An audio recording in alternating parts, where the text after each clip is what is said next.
Studying abroad is not just about academia, jobs, and careers, but much more, like being independent, personality development, making friends globally, learning about different cultures, traveling, and many more enriching, unforgettable experiences. Hook on to our episodes of Student Spotlight and get fruitful insights about our students who share their beautiful journeys with you. So today we are joined by Malik, who was born in Kuwait but split his schooling between Kuwait and India, and has recently completed his bachelor's degree in finance from the University of Westminster. Tune in to hear him discuss about his experiences with budgeting, part-time jobs, and how he managed to pull his whole degree for under £35,000 of tuition fees. Basically, I was born in Kuwait. I lived my whole life there, except for the 5 years I went to India. So I did my preschool over there till 6th grade, and then I went to India for 5 years because of some family issues. And I did till 10th. I scored a 76% in board. CBSE. I used to study CBSE board. That's hard. Honestly, that is hard. So 76% over there. Then I shifted back to Kuwait. I did my 11th and 12th high schooling over there. 11th, 12th. Scored a 90%. Improved my grades because after 10th I needed for the university and stuff. Initially, I was planning to study in Pune and Mumbai, but my brother, he studied masters here as well in London, in Loughborough University. And when he came back, he was like, you need to go to London, you need to experience the life there, you need to study there, it's just a whole new experience. And then I researched about a lot of university and stuff, and then I came to London 3 years over, and 3 years just went by so quick. I can't even say, but it was a beautiful and wonderful experience. Right. So at what point you decided that you would want to come to UK for your undergrad? So basically, in the first, financial was a big reason because it's expensive. UK is expensive. But when I heard the stories from my brother and the things he's told me, like the connection you make around UK, it's all worth it. The studies you do, the work you do, it makes you learn the value of life, value of time, value of money, and that's what made me decide, like, I need to experience this once in my life. Probably. That's the biggest decision I came to. All right. Nice. So what all universities did you apply for? So initially under UCAS, you're allowed to enter 5 university. So I applied for Royal Holloway, Queen Mary, University of Greenwich, University of Westminster, and UCL. So University City of London. So this was the 5 university I applied. You got accepted from all? Or? So I got accepted in 4 of them. I got rejected from UCL under some conditions. So yeah. Okay. So then what made you choose Westminster out of these 4? So every university have different criteria when you join the university. So under the 4 I got accepted. I couldn't match the one criteria, Queen Mary. That was maths. I didn't take maths in high school, 11th and 12th. I took computer. So that was a big reason. And then I just researched through the modules and courses I wanted to take. Initially, I wanted to do economics. And then I shifted to finance for some reason. I was like, I need to learn more because I like numbers. I like money. So then I shifted my whole focus to finance. So I researched a lot about the modules and stuff about every university. And I like the program the University of Westminster was offering, and one of the main point was the financial thing, the cost effective. Like every university checked out how much fees like every university was charging, how much it will cost me for 3 years. So then I decided to go for Westminster, and one of the best thing was they were even willing to offer me a scholarship. So so then I decided to go for Westminster. Great. So how much was your fees and how much scholarship did you get? So initially, the fee structure in University of Westminster is fixed for undergrads like £14,400. But I got a £4,400 scholarship under the condition that I score more than 85% in my high school. It was a conditional contract, and luckily I scored 90% in 12th. So then they give me a scholarship for 2 years. It's just for 2 years. They don't offer it for 30 years. So just the first 2 years they offer the scholarship. Okay. So how much was the fees then? 10,000? £10,000, yeah, after the scholarship. So big discount for 2 years. Right. If you see 2 years way, I save like £9,000. So big deal. Right. That's nice. So you mentioned you didn't have maths. Yeah. You didn't study maths in your, was it 10th or? 11th, 12th. Okay. So you didn't get accepted in Queen Mary? Queen Mary. Okay. And with Westminster, did you come direct entry or? No, so the thing is, Westminster was asking for maths as well. They offered me a new structure. They recently introduced it. What it does is, the first year you go to a pathway college. I went to KCL. It's a Kaplan College of London. It's based in London Bridge. So what you do is, first year you study in foundation. The first year is only based on maths and English. That's it. They improve your maths and English, so then you're able to study the course. But the good thing is, normally after you do foundation, you have to study 3 more years. Correct. But I wasn't willing to do that because it's extra fees, extra time. So they told me like, this new structure is just 3 years. It stays the same. It's just the difference is, first year you study in KCL and then you go to Westminster. Okay. So that's how, without maths, I came into Westminster. Oh wow, that was a good route. Yeah, it was a good route. Yeah. Okay, nice. So you studied KCL year 1. Yeah. Which is Kaplan College of London. College of London, not King's College. No. I wish it was King's College. Right, good. And then year 2, year 3, you University of Westminster, and you get a degree from Westminster. Westminster, yeah. Okay. So the degree is actually, they made the degree that way, so it doesn't look like I studied Kaplan, I did foundation. The degree is made that way, that I did my whole undergrad in Westminster. In Westminster. Okay. That's Yeah. So what were the main modules you studied in finance, right? So finance, so it's a big field, finance, everything. So one of the main modules were financial management, international financial management, strategic finance for accounting. So the finance thing also includes accounting. Everybody has the thinking like, once you take finance, accounting is not there. Let me tell you something. Accounting is the base for everything. Correct. First year they teach you accounting, second year they teach you, third year all is about accounting. One of my favorite module was financial accounting, because it's the way the module is developed is like they show you how to research income. Like, normally people would think, yeah, this property is good, why not just buy it? The thing is, with this thing, they show you so many ways to assess the properties, and that made me like, they've made me so interested in this module. Like, the thing that's research, I like numbers, so every different type of methods and stuff, you don't even know about how many methods you can do just to assess the properties. Right. So that was one of my favorite module, financial accounting. Okay. How was you had a dissertation? No, I didn't have a dissertation. You don't have a dissertation. So how is the course composed? You had more exams or courseworks, or? So normally they have more exams, but I was doing BA honors in finance, so it's all specifically based for finance. So it was all about assignments, because the thing is, it's all about research and it can't be an exam thing. So it's all about research. They give you 2 months time, and it's real life based. So if you think like you can just copy it from internet, can't. Yeah. You have to actually look at the shares and value. It's all about shares. Right. They teach you all about shares, how to invest in them, how to learn. It's just, the main focus is not to learn about shares. It's to learn like everything can be of value. Correct. You can make money from everything. Correct. Shares is just a way to explain like how to make money. Right. So everything was assignment based. Like, they give you 1 month's time for each assignment. Okay. So I had like different. So each semester, there are 2 semesters, and I had three modules for each semesters. So each semesters you have 2 assignment each module. Okay. So it's like total of 6 assignments each semester, and for the whole year 12 assignments. Okay. Wow, which is quite a lot. Yeah. right. Nice.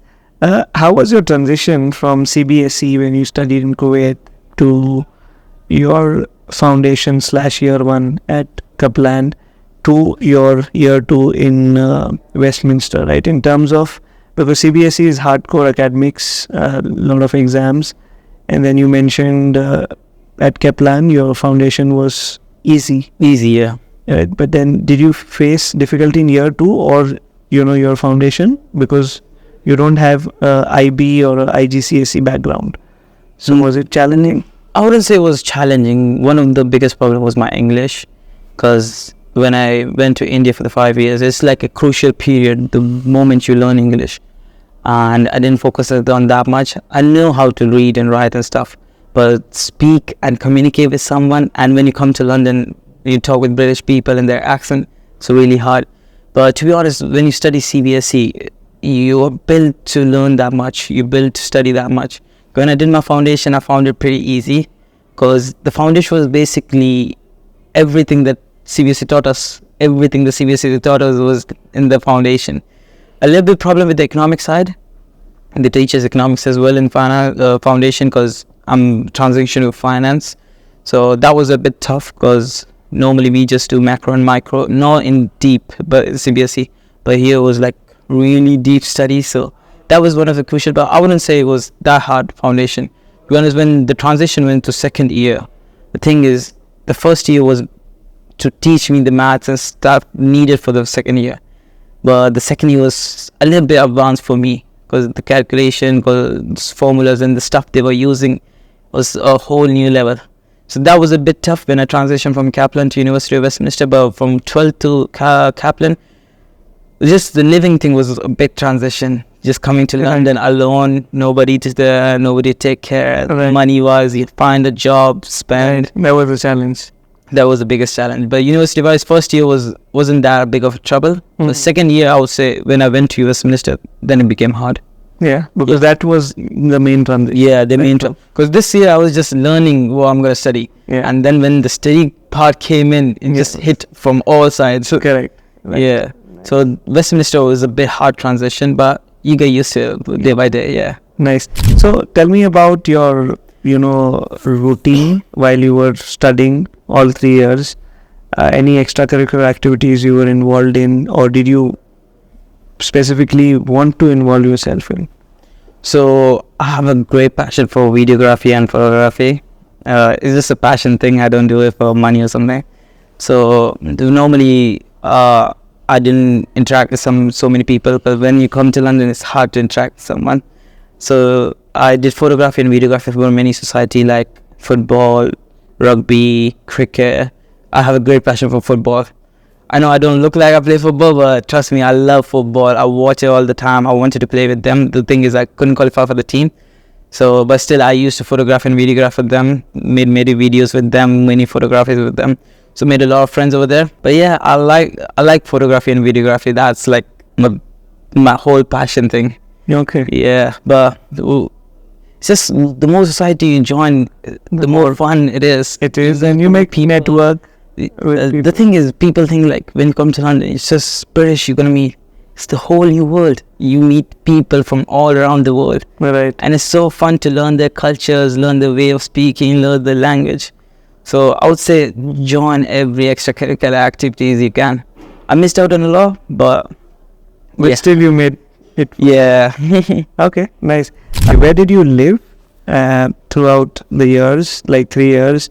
How much were you spending on accommodation and your other expenses? How did you budget every month? So for the first year I was living in East London. There's a place called East Ham. So that year my rent was cheap because I was in a house share and with my friends. So I was paying like £350. Okay. And that's unrealistic for a month. Yeah. But then I transitioned to Wembley. Then it became a lot expensive. But still I had a lot of friends. I found someone from uni. So it was 2-bedroom apartment for 4 people, with like 2 people sharing a room. And then the rent became £500 with bills and stuff like that, because initially you look at the rent and then when the bills come in, you're like, this is out of syllabus. Nobody told me that bills are going to come in. Yeah. So it came around £500 per month. Okay. Yeah. Nice. All right. But still quite, to me in London. Yeah. When I tell people like I live for £500 a month, they are like, bro, I pay that for a week. And then they're like, but yeah, I found a good apartment, great location, great people. Yeah, which is nice. Did you work part-time anywhere? Yeah, so in the first year I used to do agency work. So what agency work is like different kind of people, different kind of restaurants and stuff like that. So they don't want to hire people permanently. So they just ask you to come in for one day, work and then go. So I used to do that a lot, worked in all kind of stadiums, Wembley, Tottenham, Chelsea, all kind of stadiums. Then from the second year, I found a job, River Island. It's a clothing company. I'm wearing the whole clothes of River Island. Okay. They give you free clothes. So. Right. So for the past 2 years, I've been working with them. But you're only allowed to work 20 hours, so it's just part-time. And how much do you make in case? So initially when I started, I was under 21, so I was making £8.5 an hour.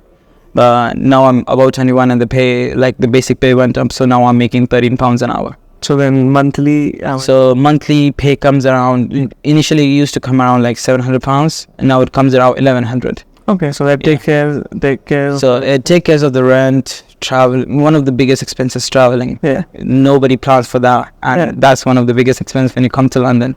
Traveling and food and everything. So I save up around 300-400 pounds a month. Okay. Yeah, because the rent is cheap, I know. Yeah. But you budgeted yourself pretty well Yeah, to. that's one of the mistakes I made in the first year, was not budgeting myself. So as soon as money came in, I was spending like crazy. Well, the thing is, first year in London, you want to You explore everything. So Exactly. I was spending And you're everything. young as well. Yeah, so I was not looking at my bank statement, anything. One day I go and tap my card, it rejected. Then I realized, like, I need to budget, man. I need to save some money. Okay. It takes time, but you get to it. So if you were to go back in time and change anything at all in terms of any of your decisions to come to UK or to your university or the course, what would that be? So one of the things I would change is change my research. So the thing is, the University of Westminster is a good college. A lot of people, a lot of new culture, But the thing is, I based my whole research on London, like the University of London. That's it. Because my brother studied in London, so I had a mindset like all the good universities are in London, and that's a big mistake. Like every student make, like, I just need to go to London. There's like very good university outside of London. For example, Nottingham, University of Birmingham, Southampton, Manchester. So they're like, I did a big mistake. I'm not saying that I made a mistake coming to Westminster. The thing is, I could have researched more about the other university I get to know here. So the people I met throughout the years and found out like all the other university outside London, and it's cheaper to live there like crazy. You may save so much money. The London life is different, of course. There's nothing like London, but still, that's one of the things I would change, like based my research not just in London but all over UK. Right. Okay. That's good to know. Any advices you would want to give to our students who are applying from India to come to UK, based on your experience? Anything about it, could be about the course or about coming to UK for undergraduate accommodation, anything at all you would want to. Okay, so one of the things I would say is I came through an agent. So my agent helped me throughout all the searching for university and stuff like that. I would say just don't trust fully on them. Just don't be dependent like my agent's going to do everything for me. That's a mistake I made. I trusted my agent like blindly. I was like, he knows everything. But the thing is, they work for commissions. So they're going to suggest you the university. So I would say they're good. They can help you a lot. But take advice from them. Just not Do your own research. Do your own research. Find some university. Maybe I found a 4 grand scholarship. Maybe you can find more, even more when you apply yourself. So I would say take advice from them, but don't depend on them fully. Just do your own research. Find out about university. Find out what module. So what I did is, based on the money, I changed my module. I changed my studies based on the money. But don't make that mistake ever. I'm telling you, you're gonna regret it. I regret myself. See what modules you like, see what study you want to do, and then base your research. So that one of the advice, and the other one I would say student accommodation. I'm telling you, I missed out a lot, because when I see my friends, they live in a student accommodation, the connection they make, the friends they make, that thing I would change. I would give everyone that advice. First year